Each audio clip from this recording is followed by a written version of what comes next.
Hi, I'm Rowan. My family told me some people are just better off not knowing the truth. But what they really meant was me. They shut me out, spun lies so polished I almost believed them. But behind those lies were decades of betrayal, hidden codes in my mother's handwriting, and a secret safe house no one was supposed to find. Now I can't stop asking, what else have they kept buried? The glass walls of the Braden Tech boardroom gave me a sweeping view of downtown Seattle, all steel and gray under the weight of late autumn clouds. The city felt as cold as the room I had just stepped into. Lemon polish hung faintly in the air, but it couldn't cut through the sharper scent of old grievances. 5 years since I'd last seen any of them. 5 years since I'd walked away from this family and the games they played. I had come straight from a deployment that had taken me farther than geography could measure. The uniform was gone now, replaced with a plain black blazer, but the discipline in my stride hadn't changed. I pushed the heavy door closed behind me. My father didn't stand, he didn't smile, he didn't even pretend. Instead, Silas Veron looked up from his seat at the head of the table and said, in a voice as flat as the winter light outside, "You don't belong here anymore." The words landed without ceremony, but they cut just the same. I didn't answer him, not yet. Instead, I took in the faces around the table. Faces I knew and faces I'd learned to stop trusting. Isolde sat to his right, back straight, hair arranged like she'd spent an hour making it look effortless. The corner of her mouth lifted, not in welcome, but in the kind of smirk that dared me to stay. My seat, the one that had been pulled out just enough to be a gesture but not an invitation, waited on the far side. I walked the length of the table, my boots clicking in the quiet, and sat without breaking her gaze. The lawyer cleared his throat, shuffling a neat stack of papers. My father leaned back, fingers steepled, the king in his court. I'd seen this posture before, long before I understood what it meant to him, to dominate, to remind each of us that we were pieces on his board. I let my eyes drift to the windows while the lawyer droned through the early bequests. Jewelry here, property there, sums of money that were large enough to be generous but small enough to be dismissive. I heard Isolde's name more than once. I didn't look her way. When my name finally came, the air in the room shifted. The lawyer glanced at me, then at the paper in his hand. To my granddaughter, Melis Varon, I leave $40 million in voting shares of Braden Tech, given in recognition of her loyalty and service to this family and with the hope she will guide it wisely. It was my grandfather's words, not my father's. I could hear them in the phrasing, loyalty, guide it wisely. He'd been the only one who had ever spoken to me like I had a place here. Gasps broke the hush, soft but sharp. Isolde's smirk faltered, replaced by something colder. My father's jaw tightened, and the faint lines at his temples seemed to cut deeper. I kept my expression still, though a spark of something, call it vindication, moved in my chest. The lawyer slid a crisp check across the table toward me. My fingers closed over it, the paper warm from his hand. The weight of it wasn't in the ink, but in what it represented, a foothold in the company he thought he controlled completely. I didn't have long to consider it. My father's hand shot forward, quick as a striking hawk, and the check was gone from my grasp. Before I could move, he was on his feet, lighter in one hand, the check in the other. A flick, a spark, and the flame caught. The room drew in a collective breath as the edges curled black. He held my eyes, letting the fire chew through every promise my grandfather had put in writing. The smell of scorched paper cut through the lemon polish, sharp and final. I didn't speak. I didn't lunge for it. I simply watched until the last ember dropped into the empty glass ashtray someone had conveniently placed at his elbow. He thought it was over. That's what he saw when he looked at me, defeat. But the truth was heavier than the silence. In my coat pocket, against my ribs, a sealed envelope waited. It had been waiting since the day my grandfather died. I stood, the chair legs scraping softly against the polished floor, and walked out without a word. My boots carried the sound with me, a rhythm steady and unbroken. He thought he burned me. He had no idea. The rain had already soaked through the shoulders of my coat by the time I climbed the 3 flights to my apartment. I didn't bother turning on the overhead light, just set my bag down and let the dim amber glow from the street lamps spill across the hardwood.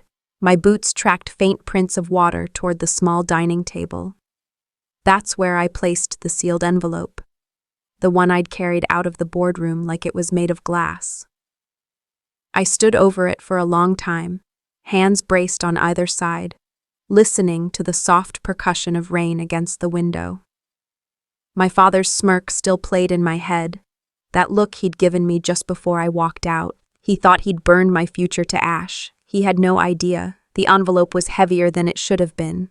I slid a fingertip under the flap and pulled it open. Inside was a single sheet of folded paper and a slim black USB drive. The handwriting on the paper stopped me cold. Sharp strokes, a little shaky toward the end, but unmistakably my grandfather's. "Melis," it began, "if you're reading this, I'm gone, and I suspect your father's true nature has already shown itself." He wrote about the years he'd watched me stand my ground in the service, how he'd known the family business would chew me up if I didn't have a shield. Then came the part that made me sit down. He'd set up a private trust, buried deep in layers of shell companies, holding controlling voting shares. They were mine. No one else even knew it existed. He listed 2 names, people I'd never met, both described as loyal beyond money. "If things turn hostile," he wrote, "you can trust them as you would me." My throat tightened. I'd braced myself for hostility, but seeing his faith in me laid out in ink, that was different. It wasn't just a gift, it was a plan. The phone on the counter buzzed, no caller ID. I hesitated, then answered. "Melis Veron?" The voice was male, older, measured. "Yes. You don't know me, but I knew your grandfather. Listen carefully. Do not sign anything tonight. And if anyone knocks claiming to be family, don't open the door." "Who is this? What's—" The line went dead. I stared at the dark screen, pulse picking up. That old instinct from the field kicked in. Check locks, confirm sightlines, control the perimeter. I crossed to the door, threw the deadbolt, and parted the curtain just enough to scan the street below. Only the slow sweep of headlights on wet pavement. I returned to the table and picked up the USB drive, plugged it into my laptop. A password prompt appeared, blank and waiting. I tried a few obvious guesses, birthdays, service numbers, nothing. I ejected it, slid it into a hollowed-out book on the top shelf. Better to think this through than get sloppy. The rain had eased into a steady whisper. I sat back, thinking about the names in the letter. One was underlined twice. I picked up my phone and dialed it. The ringtone echoed in my ear, once, twice, 3 times. No answer. I set the phone down, my reflection staring back from the black glass of the screen. If they wanted a war, I'd make sure I wasn't the first casualty. The rain hadn't stopped all night. It drummed against the kitchen window in a steady, patient rhythm, as if it meant to wear me down. I sat at the small table in my Capitol Hill apartment, the one spot that always smelled faintly of cedar from the old floors. A fresh mug of coffee sat in front of me, steam curling upward, untouched.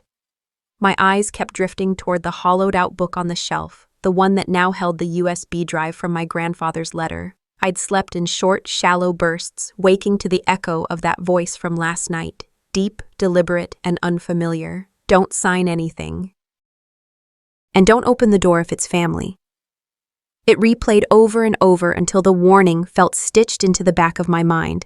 I knew the voice was trying to help me, but it had left me with more questions than answers. The smell of coffee, the sound of rain, it was all too familiar. They pulled me backward, opening a door I had spent years trying to keep shut. 5 years ago, the rain had been replaced by sunlight. Bainbridge Island in midsummer could make you forget the rest of the world existed. The lawns rolled in waves of green down toward the dock, the air warm enough to make you squint. I'd just returned from a year-long deployment, hoping for, I'm not sure what. Maybe some acknowledgement that I'd been gone. Maybe a sliver of belonging. Instead, the estate felt alive with movement that didn't include me. I parked my car along the gravel drive, already hearing voices from the study. Through the open windows came the low hum of discussion, punctuated by the occasional sharp laugh. I stepped inside quietly, just in time to hear my sister's voice, smooth, confident, the kind of tone she always reserved for moments when she wanted to be heard. And then my father's voice cut through, steady and unyielding. She doesn't need to be involved. Her place is elsewhere. I froze in the hallway. It wasn't a fight. It wasn't anger. It was dismissal. A clean stroke of exclusion that left no room for argument. I could have walked in right then, demanded to know why, but instead, I lingered a second too long, my hand on the doorframe, my throat tight. When I finally stepped inside, the room fell silent. Every face carried the polite blankness of people who'd already decided I didn't matter to the conversation. They didn't invite me to sit. They didn't explain what I'd interrupted. The only sound was the ticking of the grandfather clock behind my father's chair. After a few seconds, I turned and left. On my way out, I passed the open patio doors. The afternoon breeze carried their voices farther than they realized. I heard my uncle mutter something about risk, about succession plans, and then my father's reply. As long as she's kept in the dark, she can't challenge me. That sentence lodged itself in my chest and stayed there. Back then, I pushed it aside, buried it under the rhythm of military life, under orders and deployments and the comfort of not having to think about family politics. But the words never left. Now, sitting in my kitchen with the rain drumming against the glass, the memory had teeth again. It bit down hard, tearing away any lingering doubt about what I was up against. My grandfather must have known. His letter, the USB drive, they weren't just gifts. They were ammunition. I wrapped my hands around the coffee mug, finally taking a sip. It was bitter, almost burnt, but it steadied me. Emotions were dangerous if you let them steer. In my world, they were tools, meant to be used with precision. I went to the bookshelf, pulled out the hollowed novel, and let my fingers rest on the USB inside. The password was still a mystery, but I had ideas. More than that, I had options. And that meant I had power. Quiet power, but power all the same. By the time I grabbed my coat, the drizzle outside had softened to a mist. I locked the door behind me and headed down the narrow stairwell. The first name from my grandfather's letter waited somewhere across the city, someone he trusted when no one else could be trusted.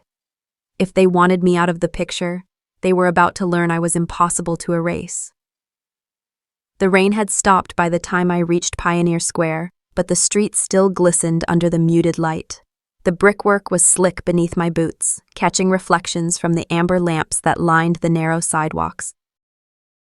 This part of Seattle always felt like a time capsule. Weathered facades, ironwork balconies, and the kind of quiet that made you lower your voice without knowing why. I paused outside the small office wedged between a wine bar and an antique shop. The frosted glass read Harold Mercer, CPA, return in faded gold lettering. I remembered him vaguely from my childhood, my grandfather's taxman, the one with the deep voice and the careful eyes. He'd never spoken to me much back then, but I always felt he was observing, filing things away for later. The door gave a soft chime as I stepped inside. The air smelled faintly of old paper and lemon oil. Harold emerged from behind a tall oak desk, his hair silver now, posture slightly stooped but his gaze sharp. "Miss Varon," he said, extending a hand. "It's been some time." I took it, noting the firmness of his grip. "It has. I wish I were here under better circumstances." He gestured toward a leather chair in front of his desk. I sat, keeping my coat on, the letter from my grandfather and the untouched USB drive still in my bag. "I received something from my grandfather," I began. "Something he intended for me alone. He mentioned your name." Harold studied me for a moment, his expression unreadable. Then, without a word, he walked to a tall cabinet in the corner. A key turned in the lock, and he pulled out a large, dust-covered ledger. He set it on the desk between us. "These," he said slowly, "are not part of the official family archives." I leaned forward, brushing a bit of dust off the cover. "Why not?" "Because your grandfather didn't trust what would happen if they were." His tone was measured, but there was steel underneath. After his passing, the board received a carefully curated set of financials. "This," he tapped the ledger, "is the uncurated version." I opened it gently. The pages were filled with tight, slanted handwriting, columns of figures, and names I half recognized. Harold explained how certain assets had been moved offshore decades ago, shielded behind a web of shell companies. My father's expansion spree years back had leaned on some of these same structures, but not all of them were his to touch. He wanted these kept out of your father's hands, Harold said, leaning back, for reasons I suspect you already understand. I did. Every instinct told me this was more than sentiment. This was leverage. Halfway through the book, Harold stopped me, one finger resting on a small entry. It wasn't a name or a number, just a single word written in neat script. Minnow. It took me a moment, but then I remembered. My grandfather had called me that when I was little, said I swam through life without fear, darting where others hesitated. This entry, Harold said, cross-references to another record. He pulled a thinner binder from a lower shelf and flipped it open. Inside was a property deed, an oceanfront lot on the Washington coast. The owner listed was me. My breath caught. I'd never heard of it, never signed a thing. It's clean, Harold assured me. Legally yours, registered years ago under a private trust. Your father doesn't know. If used wisely, it could be protection or a bargaining chip. The weight of it pressed in on me, not just the property, but what it meant. Proof that my grandfather had been preparing me for this fight long before I knew there would be one. Harold closed the ledger carefully. If your father learns about this, he said quietly, it won't just be lawyers you'll have to deal with. I nodded, tucking the knowledge away like a weapon. Outside, the streets were still damp, and the air smelled of rain and stone. I walked back toward the main road, the city lights shimmering against the pavement. It wasn't just a piece of land, it was a key, and I needed to find the lock before he did. The rain had followed me all the way from the marina to Tacoma, clinging to the windshield like it didn't want me to see what was ahead. By the time I pulled into the narrow driveway of the old family house, the gutters were spilling over, and the porch light, still the same amber bulb from years ago, flickered like it recognized me. I slipped my key into the lock, easing the door open without a sound. No one was supposed to know I was here. The air inside was cold and dry, the kind that holds dust like a secret. It smelled faintly of cedar and old paper, and though the furniture hadn't changed, the atmosphere had. My father's presence was gone in the flesh, but somehow still alive in the walls. Every creak under my boots seemed to echo louder than it should. The study was my first stop. If there was anything connecting him to the marina property, it would have been here, though I half expected to find nothing but what he wanted people to see. The oak desk was neat, almost suspiciously so. Ledger books lined the bottom shelves, but when I pulled a few out, I saw gaps, empty spaces where other volumes should have been. Someone had removed pages, maybe entire books. The absence felt heavier than any discovery. A faint draft brushed the back of my neck. I turned and noticed the small square hatch in the ceiling, the attic. I hadn't been up there in over a decade, not since my mother sent me to fetch Christmas decorations one winter. The pull cord was stiff, but it came down with a groan. I climbed the narrow ladder into darkness, my flashlight beam cutting through a haze of dust motes. It was like stepping into a sealed memory, boxes of yellowed newspapers, crates of glass jars, and the smell of dry wood. That's when I saw it, an old cedar chest tucked under a moth-eaten tarp. My chest tightened. I remembered it from childhood, but I'd never seen it open. The brass latch stuck for a moment, then gave way with a tired click. Inside were folded linens, their edges frayed with time, and beneath them a stack of photographs. My parents in the early years, smiling in ways I hadn't seen in my lifetime. At the very bottom, an envelope. The paper had yellowed, but the handwriting was unmistakable. My mother's, looping and deliberate. My fingers shook as I slid it out. The letter inside was short but dense. She wrote about late-night meetings, by the dock, about keeping the boat safe until the right time. She mentioned someone she trusted to watch over it, someone my father could never know about. The tone was conflicted, protective but laced with fear. She didn't name names, only alluded to promises I made before you were old enough to remember. I was about to fold it back when a jolt of recognition froze me. The handwriting, those same loops in the Y's, the way the T's leaned just slightly left, was identical to the anonymous notes I'd been receiving for months. Notes that warned me when to step carefully and, more recently, told me not to open the door if it was family. My mouth went dry. Whoever was sending those notes hadn't just been watching from the shadows. They'd been part of this story for decades. I slipped the letter into my bag, zipping it shut. Sitting there in the dim attic, I could hear the rain picking up again, pattering against the roof in uneven rhythms. My thoughts chased each other in tight, frantic circles. Was my mother protecting me all these years? Or was I a piece in a game I didn't even understand? I didn't know the answer, but I knew one thing for certain. Until I did, I couldn't trust anyone. If my mother was part of this, then the truth was far uglier than I'd imagined. The sky was still the color of wet concrete when I pulled into the marina parking lot. The lamps along the dock glowed dimly in the mist, their light fractured in the slick boards below. My mother's letter was in my bag. My phone, already set to record, sat in my coat pocket, its weight a reminder that this morning wasn't about nostalgia. It was about answers. I stepped onto the wooden planks. Each board groaned faintly, damp from the night's dew. The air smelled like salt and diesel, sharp enough to sting the back of my throat. I'd grown up with that smell. Summers here meant scraped knees, bare feet, and my grandfather's laugh rolling over the waves. Now the same scent pressed on my chest like a warning. Halfway down the dock, a shape emerged from the fog, hood up, hands buried in their pockets, leaning against a piling. Even through the haze, I knew them. I'd known them most of my life. Weddings, Christmases, the background of every family barbecue. But the way they stood now, shoulders hunched, weight shifted like they were ready to move fast, made my stomach tighten. "Rowan," they said when I got close, voice flat.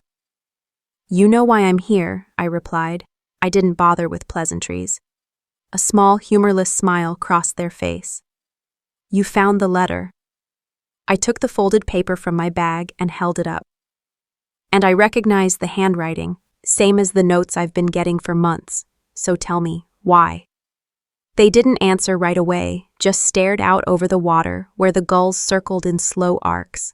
The silence stretched until the fog dampened the sound of the city entirely. Finally, they exhaled. "Yeah, I wrote them. Everyone. And if you were smart, you'd have listened." "That's not an answer," I snapped. "It's the only one that keeps you breathing," they shot back, sharper now. "Your father has enemies. He made them long before you were in the picture. And lately, you've been wandering straight into their line of sight." I forced myself not to glance around the dock. "And my mother, what was she doing meeting someone here, talking about keeping the boat safe until the right time?"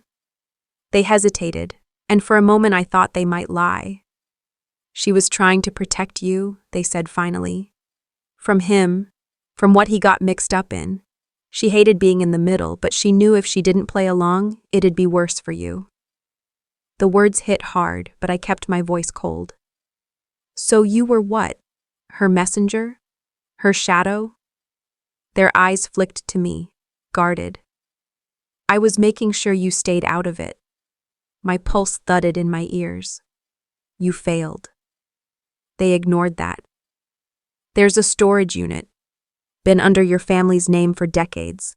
Paid for in cash every year." The way they said it made my skin crawl. "What's in it?" "You don't want to know." "That's not your call." They looked over their shoulder, scanning the marina like we weren't alone. "I'll tell you this much, it's not just paperwork. And if the wrong person thinks you've seen it, you won't have to worry about your father anymore, because you'll be gone before you can make your next move." I stepped closer, closing the space between us until I could see the fine spray clinging to their hood. "Then give me the key." They shook their head. "It's not safe for you to go alone." "I wasn't asking for your permission." "No," they said, voice firm, "and I'm not giving you the key." I stared at them for a long beat, memorizing every detail of their face, the little twitch in their jaw, the dampness in their lashes from the mist. Then I turned and walked away, each step loud against the dock. Behind me, their voice carried faintly through the fog. "If you open that door, You can't close it again. I didn't look back. In the driver's seat of my car, the marina lights shimmered in the rearview mirror, broken by the ripples of the water. My grip tightened on the steering wheel.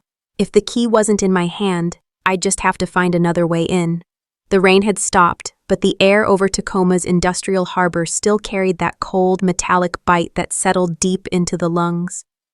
I sat in my car, a block from the storage facility, hands resting on the steering wheel, staring at the dim glow of sodium lamps spilling across the cracked asphalt. Black clothes, gloves, a flashlight wrapped in red film so the beam wouldn't carry. I'd packed them like a soldier prepping for a night op, every movement precise, deliberate. My phone sat on the passenger seat, its screen dark, recording app already queued in case I needed evidence. The marina confrontation kept looping in my head, every evasive word, every sidelong glance. They'd refused to hand me the key, but that didn't mean I couldn't make my own way in. If I opened that door, there'd be no going back. I stepped out, the cool air closing around me. The chain-link fence around the facility looked more like a suggestion than a barrier, one padlock already rusting. The bolt cutters made quick work of it, the snap of steel loud in the stillness. Inside, the industrial hum of the harbor faded into a cavernous hush.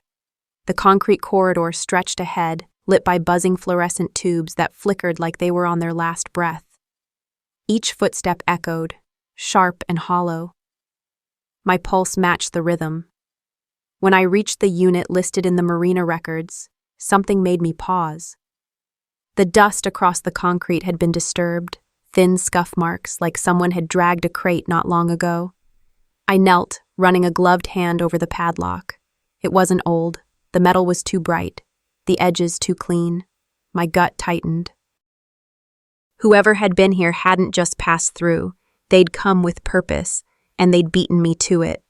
The rolling door groaned upward, releasing a breath of stale, dry air. My red-tinted beam cut through floating dust motes. The unit was larger than I'd expected. 2 wooden crates stacked in one corner, a tangle of old maritime gear piled near the back. Then I saw it. A small metal case, no bigger than a shoebox, tucked beneath a stained tarp. I crouched, pulling it free, my hands instantly registering the weight. On the lid, 3 letters gleamed faintly in the weak light. M-E-H. My mother's initials. The cursive engraving was the same looping hand from the attic letter. My throat tightened. The lock was old but sturdy. I searched the corners of the unit and found a crowbar leaning against the wall, its surface pitted with rust. I wedged it beneath the latch, muscles straining until the metal screamed and gave way with a snap that echoed down the corridor. The lid lifted with a whisper of hinges. Inside, wrapped in a fragment of navy blue fabric I recognized instantly, a piece of my father's uniform, was a tarnished naval officer's insignia. It looked worn, handled often, but still carried an undeniable weight. Beneath it, a single photograph. My parents stood side by side, both younger, both in formal dress. Beside them was a man I'd never seen before. Tall, broad-shouldered, his uniform dense with medals and the silver sheen of high rank. His eyes, even in the frozen frame of the photo, carried something colder than authority. I stared at it until my fingers began to tremble. This wasn't some relic from a forgotten chapter of their lives. This was a thread, one that ran straight through the secrets at the marina, the hidden property, and the years of silence. If they'd kept this hidden all these years, it wasn't to protect me. It was to protect themselves. The rain followed me all the way to Bremerton, streaking sideways across the windshield in thin, needling lines. By the time I pulled into the small lot beside the harbor, the storm had softened to a mist that clung to my coat and hair. The photograph from the storage unit sat in my passenger seat, its corners curling slightly from the damp air. The man in it, broad-shouldered, uniform crisp even in black and white, had a name now: Jonathan Barrett, Admiral, retired. Finding him hadn't been easy. His image didn't appear in any official naval rosters with my parents, and his service record, what little of it was public, was stripped to the barest facts. But charity galas leave paper trails, and a photograph from a veterans fundraiser 3 months ago had led me to a small nonprofit in town. A call, a few half-truths about being a writer, and a receptionist's casual comment. "Oh, he's usually at the Pier Cafe in the mornings," had been all I needed. Inside, the cafe smelled of espresso and rain-wet wood. The wide windows overlooked the harbor, where the mist rolled low over the water, hiding the horizon. My eyes landed on him immediately. He sat in the corner, facing the door, posture erect in a way that didn't fade with retirement. His gaze found mine before I'd even taken a step. I approached slowly. He didn't smile, didn't offer his hand, just gestured to the chair opposite him. "You've got questions," he said. "I know why you're here." The waitress brought coffee without asking, placing it in front of me with a curious glance. Barrett didn't look at her, his attention fixed entirely on me. "You knew my parents," I began, keeping my voice steady. "Yes." His tone was clipped, a statement without embellishment. But not just socially. His eyes narrowed slightly, and after a moment he nodded. They were part of something, a shadow assignment. Late 80s, Cold War ending, but not over. "Your father handled logistics, secured routes, moved things where eyes couldn't follow. Your mother—" He paused, the corner of his jaw tightening. "Your mother's role was harder to explain." I leaned forward. "Try me." "She was a cryptographic analyst for a ghost cell," he said. "Covert naval intelligence, no official designation, no record in Navy archives. Her job was to intercept certain communications, alter them just enough to mislead foreign operatives, and send them back out. It was dangerous work. If it had gone wrong, no one would have admitted she existed." The words sank into me like cold water. My mother, the woman I remembered baking bread in the mornings, humming to herself while I did homework, had been running coded deceptions for the Navy. "She never told me," I said, more to myself than to him. "She couldn't," Barrett replied, "for your safety, and because there were other players involved." Not all of them wore the same uniform. The caution in his voice wasn't just habit, it was fear. I recognized it. "If I keep digging," I asked, "what happens?" He leaned back, studying me. "You won't just find stories, you'll stir up business that was never finished, and some of those people, they're still alive, still watching." The silence between us stretched, broken only by the hiss of the espresso machine. Finally, he reached into his jacket and slid a folded piece of paper across the table. "If you want everything, start there. But be ready." I didn't open it, just tucked it into my coat pocket. The rain outside had thinned to a fine mist, but it clung to the glass, blurring the world beyond. As I stepped outside, the harbor was hidden behind a white curtain of fog, and for a moment it felt like the past itself was pressing close, waiting. The drive to Port Townsend felt longer than the map promised. The road wound through mist-shrouded pines, the sky a dim sheet of pewter. I'd kept Barrett's warning on a loop in my head for the entire 2 hours, each repetition sharpening into a single, unshakable truth. Whatever waited at the address he'd given me, it was meant to change everything. By the time I turned onto the final dirt lane, my windshield wipers were doing little more than smearing the salt-heavy mist. The house came into view in pieces, a corner of peeling clapboard, a tilt of roofline, then the full sagging form of a Victorian that looked like it had been forgotten by time. Shutters flapped in the wind, their hinges whining. The front porch slanted just enough to make me imagine it collapsing under a careless step. I parked at the edge of the overgrown drive, cutting the engine. The air smelled of pine sap and the cold metallic tang of the bay, and beneath it, the subtle prickle of being observed. The street was empty, but the sensation stayed, like a weight between my shoulder blades. The lock was rusted, but it didn't put up much of a fight. The door swung inward with a groan that echoed through the empty hall. Inside, the air was heavy with mildew and salt. Dust motes drifted in narrow beams of light filtering through warped blinds. The first room looked like it had been abandoned in a hurry.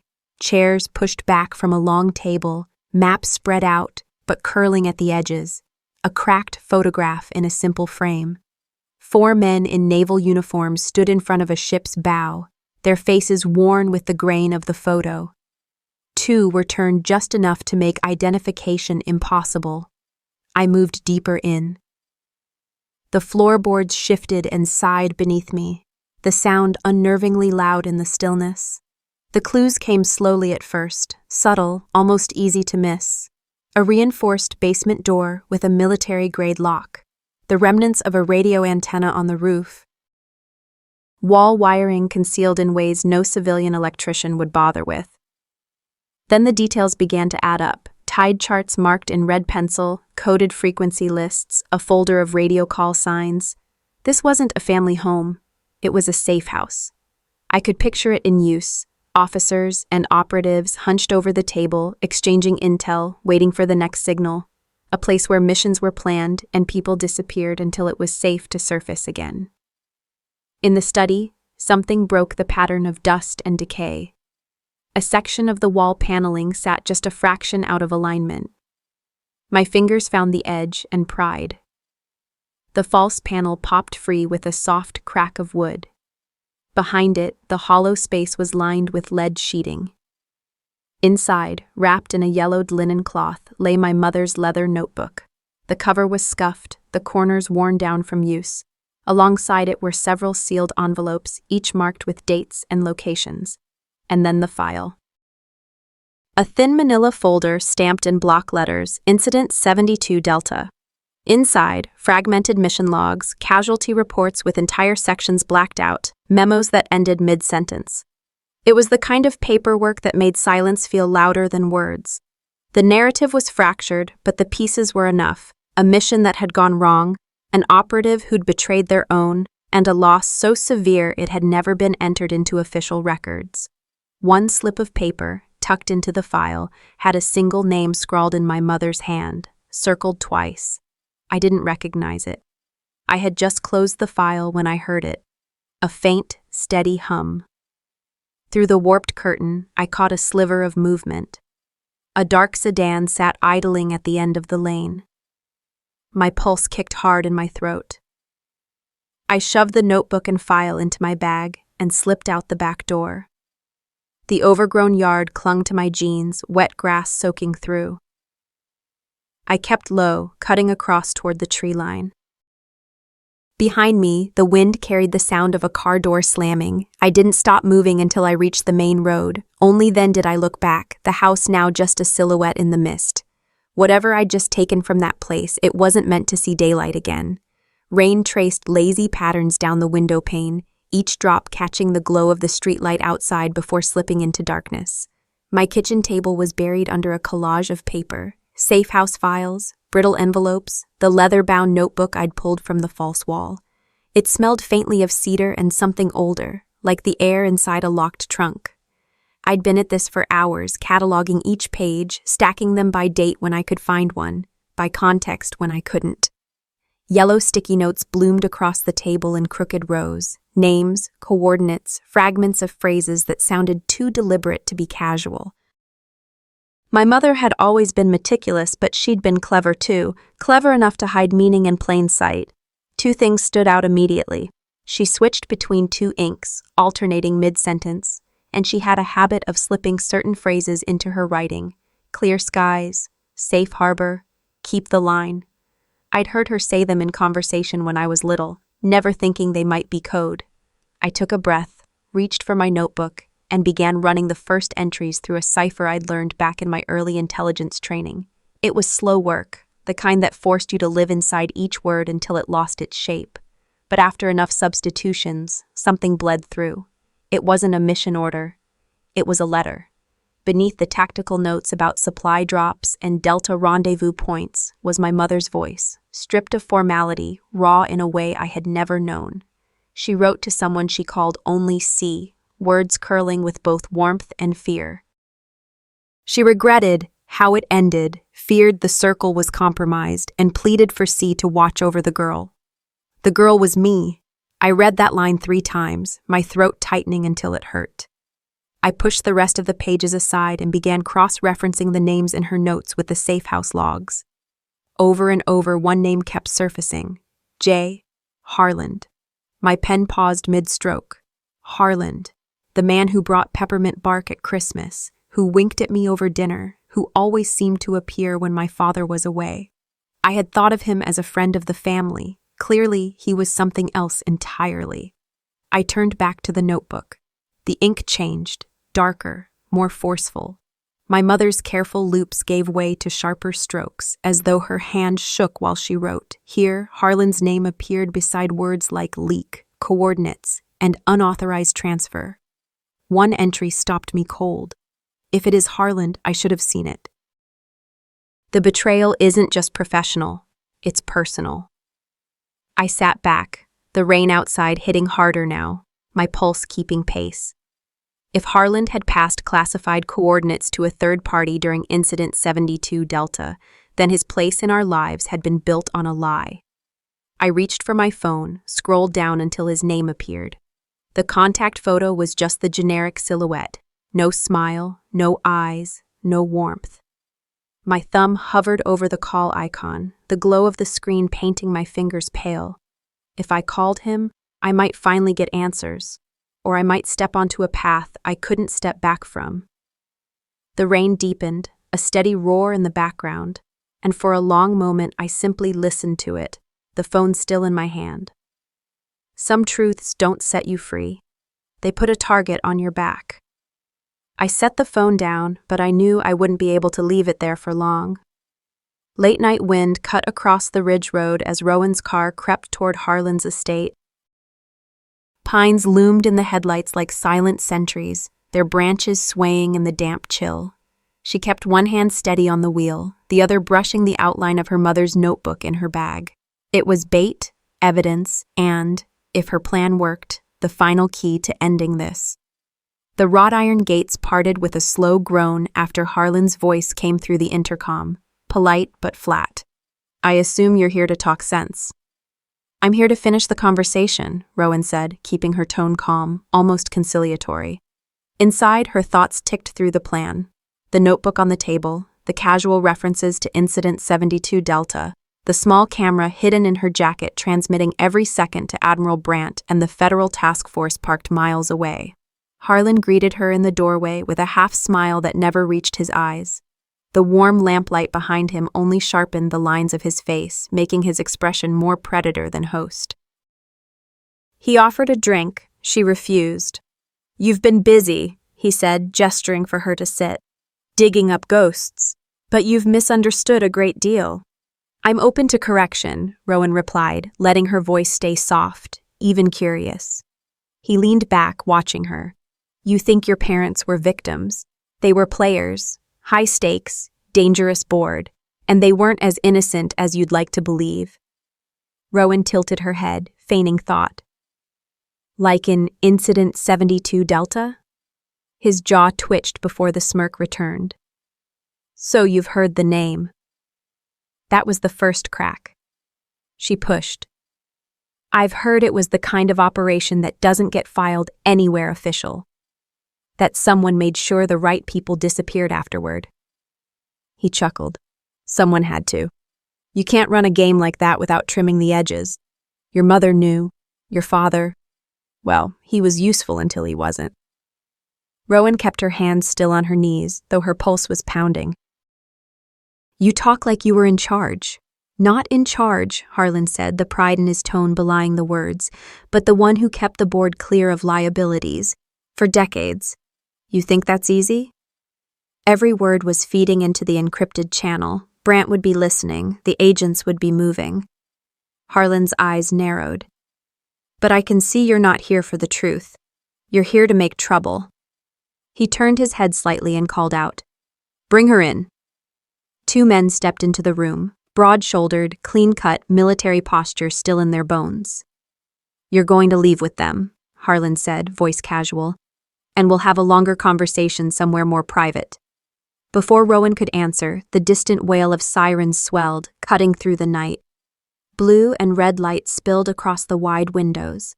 The front door burst open, agents flooding the foyer with sharp commands and drawn weapons. Harlan's men froze. Harlan himself seemed rooted to the spot, the smirk gone. "Jonathan Harland," a voice boomed, "you're under arrest for conspiracy, obstruction, and multiple counts of treason under federal statute." They cuffed him, reading his rights. His gaze locked on Rowan, fury replacing surprise. "You—" But Admiral Brandt stepped in, holding a sealed evidence bag. "Before you finish that sentence," he said, "you should know we found something in your study." Rowan took the bag.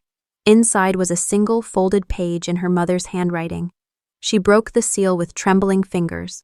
The page was a plan, meticulous, precise, detailing the exact sting operation Rowan had just carried out. Phrases leapt at her. "If he makes his move, steer him to admit, record everything, trust Brandt." Her throat tightened. Her mother had known this would happen. She had known Rowan would one day be standing here, notebook in hand, ready to finish what she started. Outside, the cold rain kissed Rowan's face as black SUVs pulled away down the long drive. She stood under the swaying pines, her mother's page held carefully in her hands. The anger was still there, but so was something else. Connection, understanding, closure. Justice wasn't about revenge. It was about ending the silence. Looking back, I've learned that truth is rarely simple, and justice is never handed to you. You have to fight for it. Even when the cost is high, even when the people you thought you could trust turn out to be the ones holding the knife. My mother's foresight taught me that preparation and patience can be just as powerful as courage. And sometimes, the most important battles we fight are the ones no one else ever sees. If there's one thing I hope you take from my story, it's this. Don't be afraid to face the past, because avoiding it only gives it more power over your future. Every truth you uncover is a step toward freedom, not just for yourself, but for everyone who comes after you. Now, I'd love to hear from you. Have you ever had to confront a hard truth that changed everything you thought you knew? How did it shape you? If this story touched your heart, drop a 1 in the comments or tell me where you're watching from. If it didn't, let me know why and share your perspective. And if you want more real stories that challenge, inspire, and connect us, make sure you subscribe to the channel so you don't miss the next one. Your story might be the next we tell.